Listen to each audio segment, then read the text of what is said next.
Hi guys, Jasmine here. In this video I'm going to be talking to you about why social workers do not give advice. If you're new to my channel, welcome. I'm a practicing social worker and I do share my experiences and the things that I've learned along the way on my channel. Definitely subscribe if you're interested. Okay, let's get right into it. So today I wanted to talk about why social workers do not give advice. If you're already a practicing social worker or if you're a new graduate who's going to be practicing social work, chances are you will come across a client that would ask you for advice or say, what should I do?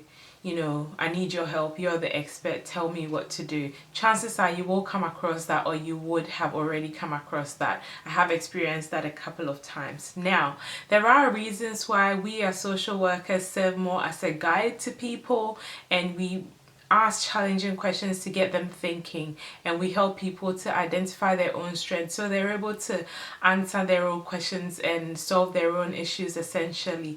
I'll give you 4 different reasons why we do not give advice, and I hope you find it helpful. The first reason that we do not give advice is social workers believe that every individual is an expert of whatever they're experiencing. The way person A might experience, say, grief and loss will be completely different to the way person B experiences grief and loss. For instance, if you're working with, say, 2 elderly women whose partners have recently passed away and they're both presenting to you because of grief and loss, both people would deal with grief and loss in different ways. Some people might not even be sad immediately. It might take forever for them to start feeling sad. Say one person, used to live in a house she owned with her husband, and her husband has now passed away and the house is now in her name, and the other person's used to rent with their husband and now the husband has passed away. Obviously the priority for the person who used to rent with the husband will be more finding a place to stay than maybe grieving for her husband immediately, and person B might be thinking of maybe downsizing or maybe moving into a nursing home because maybe she cannot continue to afford to, say, live in this big house that she used to live in with her husband.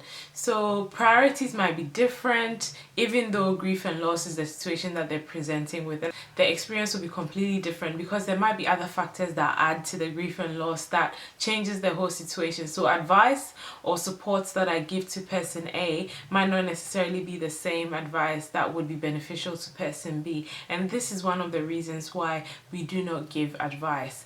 And same way, we all have different ways of coping, we all have different ways of responding to certain situations and stuff like that. So what would have worked for me as a social worker might not necessarily work for you as a client, even if I have been through the same situation that you're going through now before. And the second reason is the values of every individual varies. The things that you might believe is the right way of living and what's wrong and what's right, and what kind of religion you should follow and what kind of spirituality you should follow might be completely different to what me as a social worker might believe in. So if I'm giving you advice, it might be according to my values and they might not necessarily sit well with your values. The third point is timing.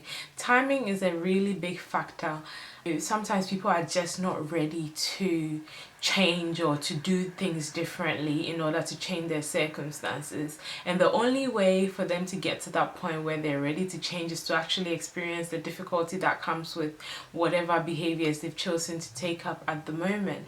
And there's nothing that someone who's given advice can say that would make them change their mind unless they're actually ready. So advice that I may be giving to you may be logical for me because I'm in a place where it's tangible to do those things and it's easy to do those things, but you might not be in that place where you're ready to do those things. So if I suggest them to you, you might not be able to take it up, or you might not even be able to try it out or do it, or you might be able to do it once or twice, but you might not be able to keep it up because it's just too difficult and you're just not ready for it. Me as a social worker, I can't just look at you and say, oh, you're ready to do this or to start doing this in order to get better. In saying that, we can recommend recommend. We can recommend, you know, things that we think might be suitable for you or might be supportive or helpful for you, and it will be up to you to take it up and to try it out and see how you go.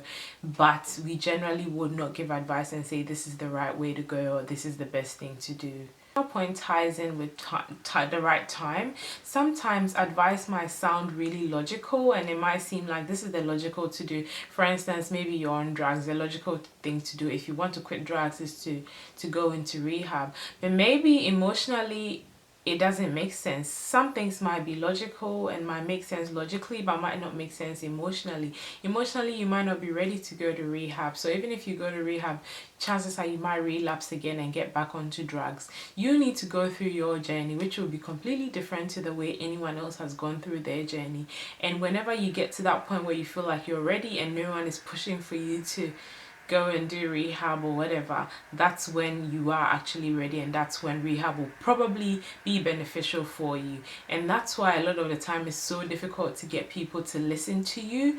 That's just how it is. That's just human nature. We learn by experience, and we encourage clients to continue to be experts of their own lives, and you know, that way it's sustainable as well. When we work with you to help you identify your own strengths and how you can you know, get through whatever you're going through now because of strengths that you've used in the past. That way, when we're not there in the future and issues like this pop up, you recognize those strengths and hopefully you're able to apply them again in solving whatever issues you might be coming up, and that makes it a more empowering way of working with people, because you put the power in their hands and they're able to utilize it now and in the future, even when they do not have social workers available to work with them. So yeah, that is pretty much it, guys.